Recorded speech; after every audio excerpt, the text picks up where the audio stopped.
Hi, everyone. I was just talking with someone about a few clinical deal breakers, and so I thought I would pop in here and share them with you because there's so many, I don't know, there's so many things to pay attention to and take care of, but these are two that I feel comfortable being bold enough to say that if we don't address these, I really don't see how someone can progress on their journey to health. So it's something to really look out for in the very beginning.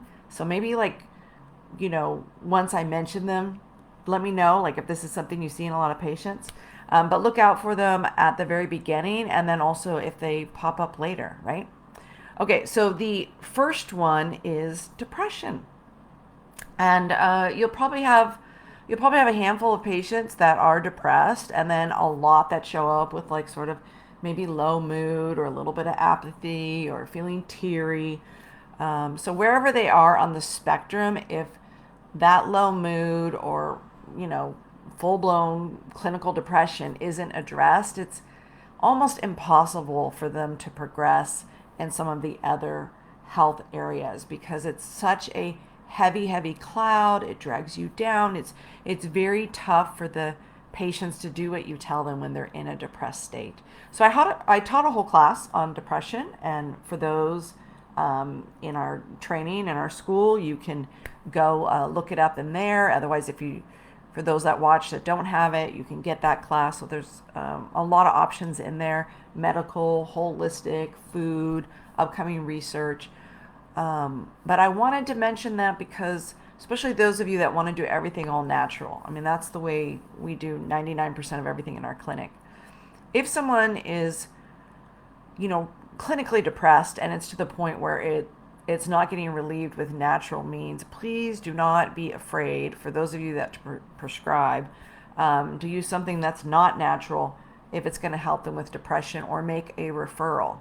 Whatever is the best call of action for you with that individual patient, because even even if they're using something synthetic, or they're on a prescription, or they're getting ketamine infusions, or they're doing a CBT group, whatever they're doing, let's just stick in the medical, high intervention realm.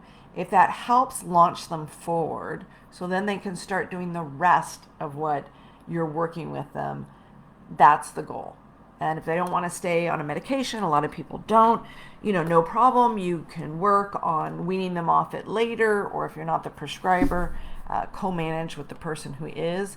And maybe sometimes they just have to stay on the medication. So don't get so stuck in a philosophy that you miss how important it is that the symptoms of depression get treated. The patients need some relief.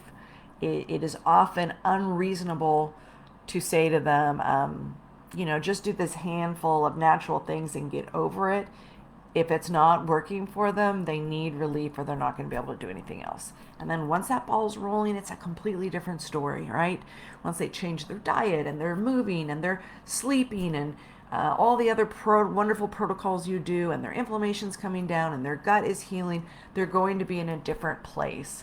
But to not address that depression, expect them to do all those things first because the depression's going to get greatly helped on the other side, often does not work.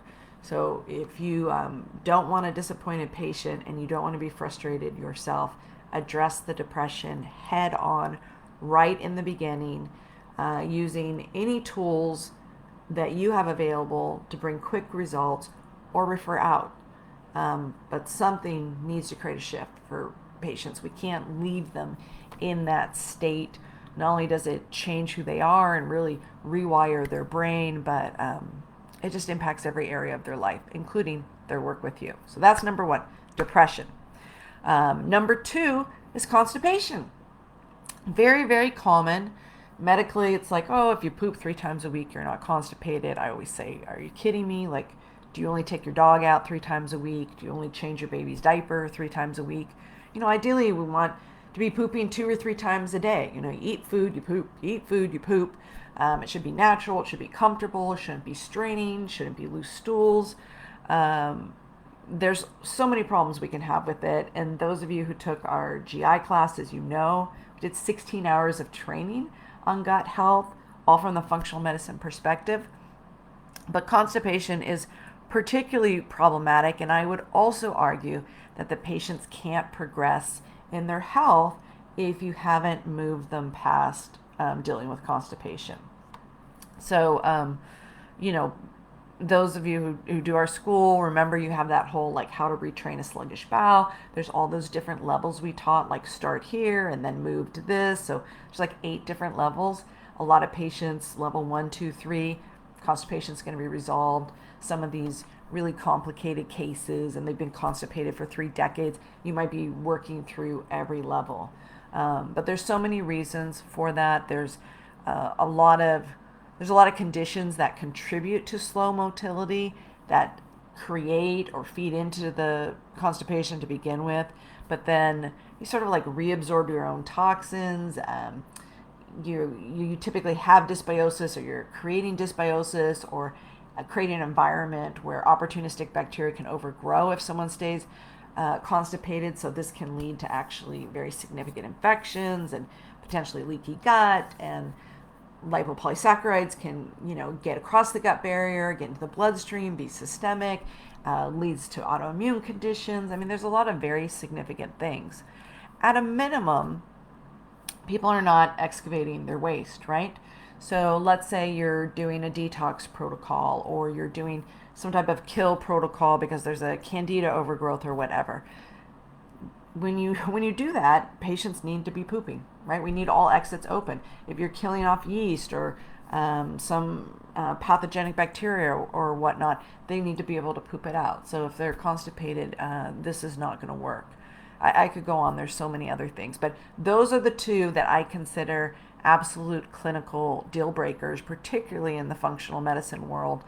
If they're depressed and if they're constipated, we just have to go after those right from the top. All right, I'm Dr. Z. I hope that little clinical tip was helpful for you. And for more information, either go take the class if you haven't taken it, or go back to your notes, review it. There's some great handouts. Put it into like your questionnaire. Make it part of your, health and medical interview. Make it comfortable for the patient to talk about it and start working on it right away. And don't be shy about those referrals when needed, okay? All right, thanks. Bye.